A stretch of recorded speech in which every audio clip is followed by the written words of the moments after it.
Chapter 12, Psychotherapy. No one can explain why I can't talk in school and now at piano lessons, so once a month, after school, Mom drives me to see a children's psychotherapist to get to the bottom of it. A therapist is a very smart person who wears glasses and can help you with your problems by asking a lot of questions instead of giving you shots, which is really amazing.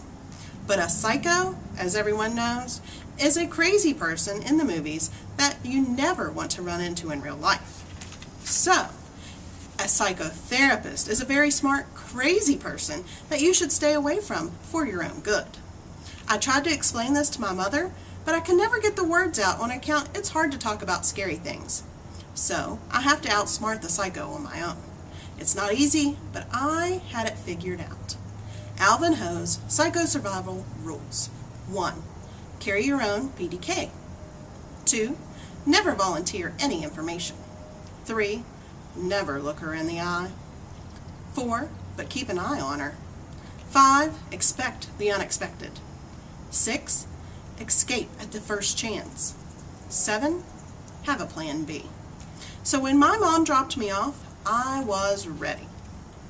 "Did you have a good day at school today?" the psycho asked. I avoided all eye contact. "Do anything special?" "Kept my hands in plain sight." "Working on your pitching?" I nodded. "I'm always pitching and catching with my gung-gung." "That's good," said the psycho. "I bet you're terrific." I nodded again. "How are piano lessons going?" Silence. "Read any good books lately?" I nodded.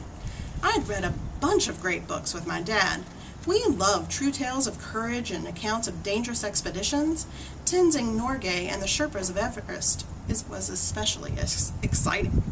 "How's Lucy?" It was a trick question. There is always so much to tell about my dog, but I caught myself. I've never said a word in therapy. It's too scary. What do you say to a psycho? The clock on the wall clicked. Tick, tick, tick. Outside, the cars swooshed by in the rain. The psycho sighed. She shuffled some papers. "Want to play cards?" she finally asked. Usually, playing cards is okay. When she runs out of questions, the cards come out, and it means the therapy part is over. And when it's over, and it's just me and a psycho, alone, with nothing to do but play cards, and wait for my mom or dad to pick me up. Tick, tick, tick. Psychos sure can shuffle. Flip, flip, flip.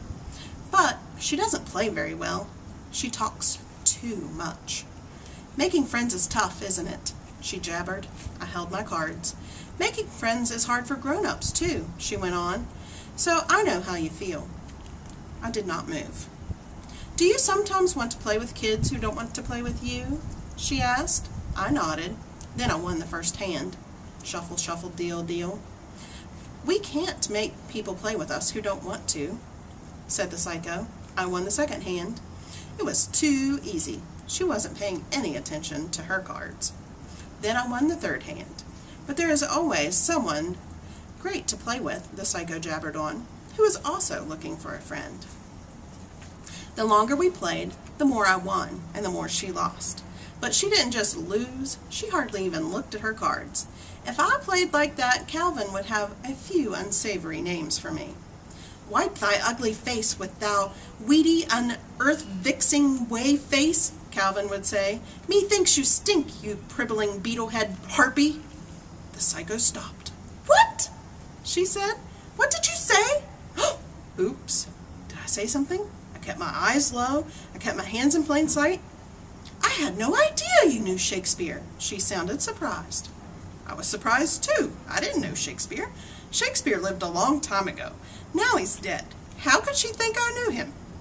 "Why, that's really wonderful," she continued. But it wasn't wonderful. I hadn't meant to say anything. It just sort of slipped. "I didn't know Shakespeare very well," said the psycho went on, "but I am thrilled that you can express yourself in that way." "Spit thee on a split," I muttered. "Then eat my sneakers, thou droning beef-witted nut-hook." Oops, I couldn't stop myself. That's the problem with cursing. Once you start, it's hard to stop. Grow, unsightly warts, thou half-faced horn beast! Bathe thyself, thou reeling, right-ridgeon pigeon egg! The psycho gasped, and the look on her face said she didn't think it was so wonderful anymore. So I made a break for it. I bolted from my poker hand and ran as fast as I could. Unfortunately, the psycho was even faster. She nabbed me as I got to the stairs, so I let her have it. Away! I say, thou currish, milk-livered mold warp! Get thee gone, thy bibber-shibbling, onion-eye-flap dragon! Thy mother wears armor!